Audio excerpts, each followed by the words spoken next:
सीता मैया ने अग्नि परीक्षा इसलिए नहीं दी क्योंकि इसके दो कारण थे। पहला कारण जो आपने बताया कि पेट में बच्चे थे। चलो बच्चे थे तो मैया अग्नि परीक्षा देती तो उन बच्चों को कोई नुकसान थोड़ी होता। अग्नि परीक्षा देती तो वो जलती ही नहीं, वो जलती नहीं तो उनके बच्चे को कोई नुकसान। इसलिए ये तो तर्क ठीक है पर बहुत महत्व नहीं रखता इस प्रसंग में।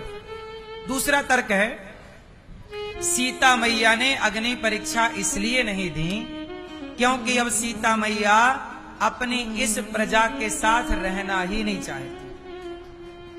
सीता मैया बोली कि जिस प्रजा ने मेरे चरित्र पर उंगली उठाई हो, अब आप बताओ कि आपके चरित्र पर कोई उंगली उठा दे तो उस आदमी के संग आप रहोगे, चाहे वो कोई भी हो। आपको उससे क्या हो जाएगी? नफरत हो जाएगी कि इसने मेरे चरित्र पर उंगली उठाई। सीता मैया के चरित्र पर उंगली उठा दी प्रजा ने। और प्रजा कौन होती है? पुत्र। और रानी कौन होती है? राजा पिता होता है और रानी मां। और सीता तो ऑलरेडी सबकी मां, जगत की माता। तो सीता मैया ने कहा कि अब मेरी प्रजा को मेरे पे भरोसा नहीं रहा, तो जहां भरोसा ना हो वहां रहना नहीं चाहिए। जहां भरोसा ना हो वहां रहना नहीं चाहिए। सीता मैया को लगा कि जब प्रजा को अब मैं अग्नि परीक्षा दे भी दूं और देने के बाद इन्हें भरोसा होए तो इन्हें तो परीक्षा के बाद भरोसा हुआ ना, पहले तो नहीं हुआ। अब कैसे रहें? सीता मैया बोली अब मैं आप लोगों के संग नहीं रहूंगी। लेकिन सीता मैया चाहती तो तुरंत चली जाती, परीक्षा देती और चली जाती। लेकिन बोली मैं चली गई तो मेरे बच्चे चले जाएंगे। तो पहले बच्चों को जन्म दिया, पढ़ाया लिखाया, अपने पति को पुत्र सौंपे। पति को पुत्र क्या किया? सौंपा, राम को लव कुश सौंपे। और फिर कहा हे पृथ्वी माता, यदि मैं पवित्र हूं अग्नि की तरह, गंगा की तरह, तो हे पृथ्वी माता फट जाओ और मुझे अपनी गोद में जगह दे दो। यदि ये प्रजा का आरोप गलत है और सीता सही है तो हे पृथ्वी माता आप मुझे अपने गोद में स्थान दे दो। पृथ्वी मां फटी, सीता मैया बैठी और सबके देखते देखते माता पृथ्वी पर समा गई। और पृथ्वी में समा गई। वो लोग कहते रहे कि मां गलती हो गई, क्षमा कर दो, पर अब थोड़ी कोई बात लौटेगी। सीता मैया चली गई। अब मुझे आप लोग बस ये बताओ कि इस पूरी कथा, पूरे प्रसंग में राम की क्या गलती है? राम की गलती जो है वो गलती आप मुझे बताओ।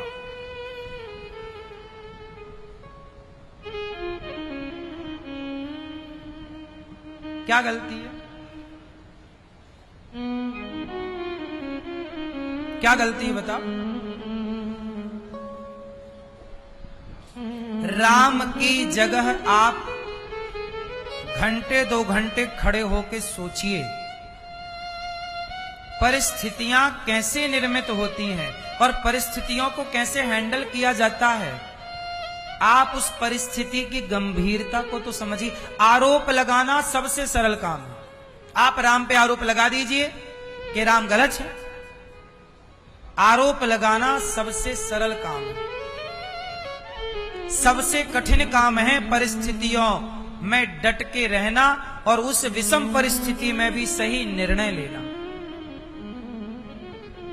अच्छा चलो, राम के पास एक दूसरा ऑप्शन था। सीता मैया को वनवास ना भेजते, ऐसा करते कि राम उस धोबी को ही मरवा देते। तो बताओ ये सही था?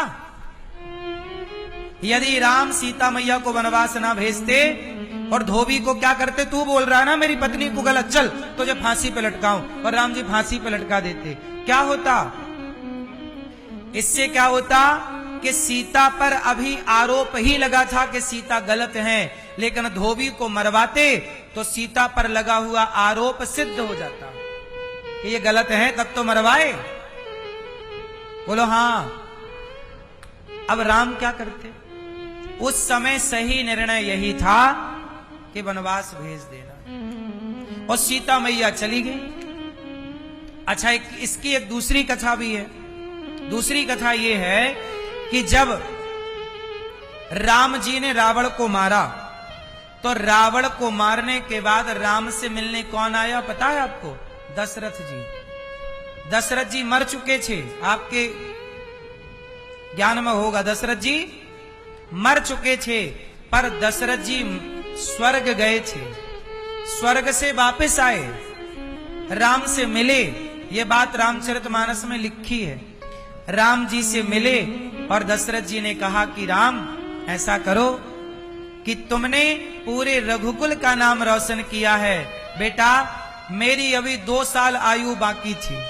दशरथ जी अपनी मृत्यु से नहीं मरे थे, राम के वियोग में मरे थे। तो दशरथ जी की कितनी उम्र बाकी थी अभी? 2000 साल। तब दशरथ जी ने क्या किया? राम से कहा, राम मेरी उम्र तुझे लग जाए। तो राम ने अपनी 2000 साल की उम्र, दशरथ जी ने अपनी 2000 साल की उम्र किसे दे दी? राम को। और तब से ये कहावत चालू हो गई कि मेरी उम्र तुम्हें लग जाए। तब से आप लोग कहने लगे कि मेरी उम्र तुम्हें लग जाए, मेरी उम्र आपको लग जाए। तो दशरथ जी की कितनी उम्र पा गई राम जी ने? हाँ, और टोटल राम जी ने अयोध्या में शासन कितने साल किया? राम जी का कार्यकाल कितने साल का था? क्यों भैया आप बताओ, राम जी का टोटल कार्यकाल कितने साल का था? टोटल 13,000 साल का। जोर से, कितने साल का? 13,000। दशरथ जी की 2000 साल उम्र, राम जी की टोटल 13। जब राम जी ने सीता मैया को वनवास भेजा, उस समय राम जी की उम्र 11,000 वर्ष कंप्लीट हो चुकी है। अब एक बात बताओ, यदि सीता मैया राम के साथ रहेंगी तो राम की उम्र तो पूरी हो गई। अब जो राम की उम्र है वो किसकी दी गई है? पिता की, दशरथ जी।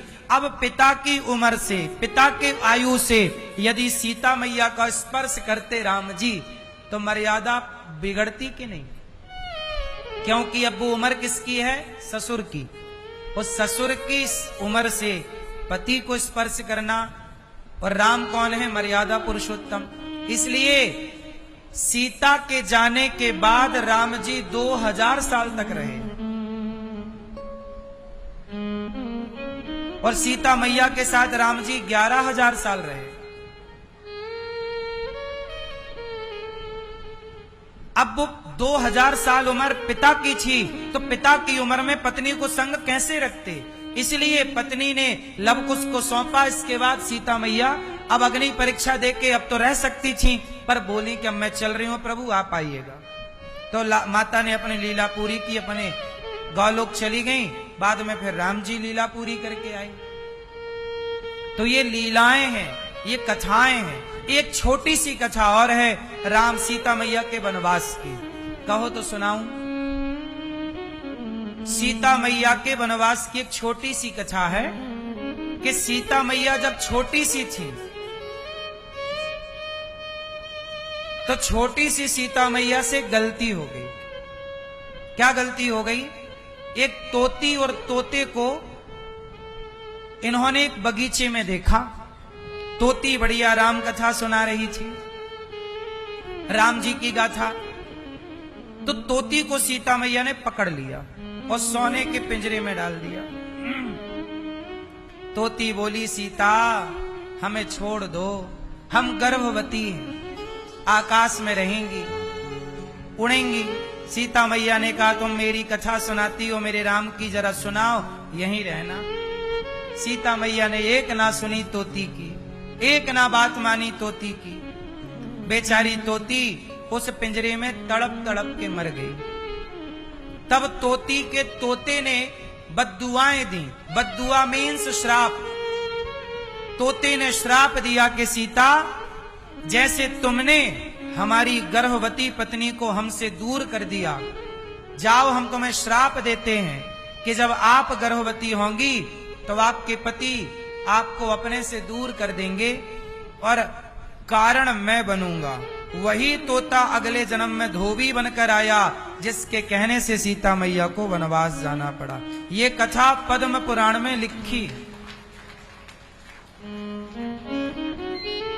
आप लोग पक्षियां कैद करते हो ना पिंजरे में, आप लोग क्या पालते हो? पक्षी। कुछ लोग तो पंख काट देते हैं पक्षियों के और पिंजरे में डाल लेते हैं। एक बात बताओ, पिंजरे में पक्षी को रखना सही है कि गलत है? हैं? पक्षी को आपने पंख काट दिया।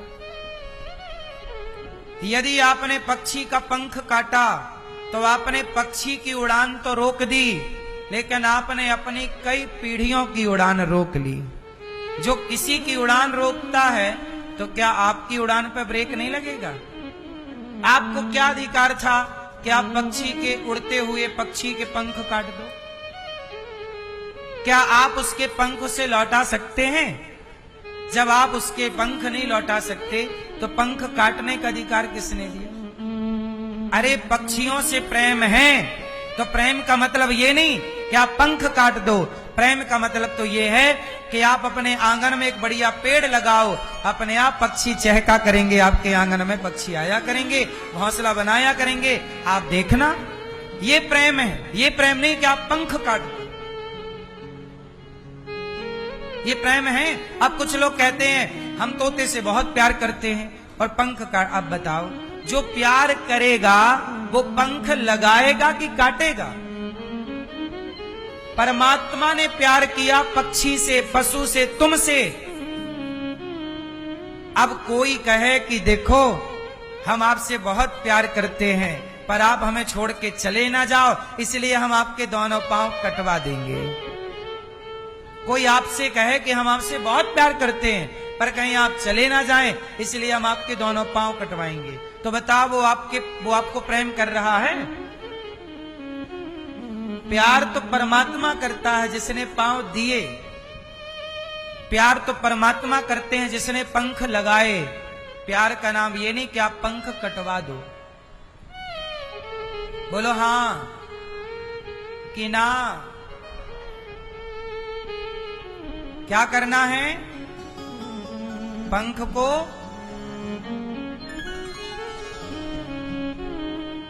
को कटवाना नहीं है। आप में से बहुत लोगों के घर में पक्षी होगा पिंजरे के भीतर। क्यों? पिंजरे के पक्षी रे तेरा दर्द न जाने कोई। उस पक्षी की पीड़ा काश वो कह पाता जो पिंजरे से आपके घर में 20 साल से एक पक्षी कैद है। बताओ, हमारे यहां तो हत्या करने वाले को भी 14 साल में उम्र कैद खत्म हो जाती है, लेकिन आपने तो उस निर्दोष पक्षी को 20-25 साल एक जरा से पिंजरे में रखा। बताओ उसने क्या गुनाह किया था जो आपने उसे इतना बड़ा दंड दिया कि उसकी जवानी छीन ली, उसकी आजादी छीन के उसे पिंजरे में डाल दिया, केवल शौक, अपना शौक पूरा करने के लिए। ये पाप है कि पुण्य है? इसलिए तुम्हें बाजार में कोई पक्षी बेचता हुआ मिले तो उससे पैसे देकर पक्षी खरीद लो और उड़ा दो, इससे बड़ा कोई पुण्य ना होगा। क्योंकि लोग तो पैसे कमाने के लिए ना पक्षी बेचते हैं। किसी की जिंदगी भी आजकल पैसे के लिए बिकती। हाँ या ना? पैसे में आदमी इतना अंधा हो गया कि पशु पक्षियों की आजादी तक छीन ली। हाँ या ना?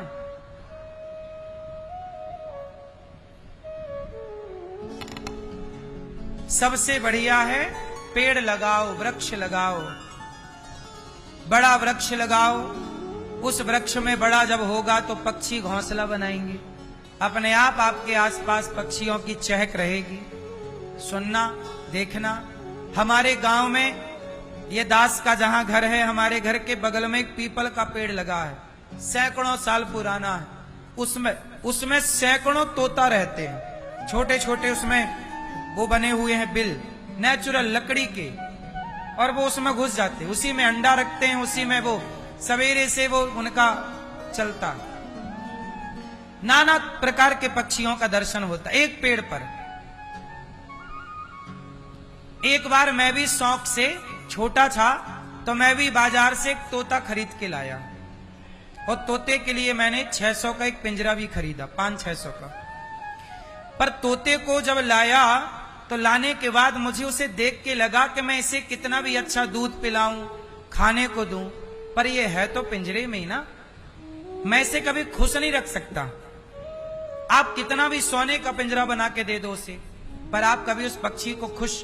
तब मैंने क्या किया, उस पक्षी को 2-3 घंटे रखा होगा मैंने, लेकिन 2-3 घंटे में, उस समय मैं बच्चा था, मतलब इतना मैच्योर समझदारी नहीं थी मेरे अंदर, समझदारी तो अभी भी नहीं है, पर तब भी ये बचपन की बातें हैं। बचपन में सबको ऐसा लगता है, सही गाइड ना मिलने के कारण ये हरकतें होती हैं। तो मुझे भी कोई ऐसा बताने वाला नहीं था, लेकिन मेरी अंतरात्मा ने मुझे बताया। जब मैं उस पक्षी को लाया, पिंजरा लाया उसके लिए, बाजार में बिक रहा था तो मैंने खरीद लिया, तो पक्षी ले आया। पर 3-4 घंटे जब वो पिंजरे में था ना, तो पिंजरे में तो बेचारा फड़फड़ा ही रहा था, बाहर निकलने। मुझे लगा कि नहीं, मैं इसे कितना भी अच्छा खवाऊं पिवाऊं, पर ये मेरे से खुश कभी नहीं रहेगा। तो इसकी खुशी क्या है, मैंने उसे पक्षी को पिंजरे से मुक्त किया, फुर्र से उड़ के गया। वो उसका उड़ना ही उसकी खुशी थी, और उसका पिंजरा ही उसका दुख था।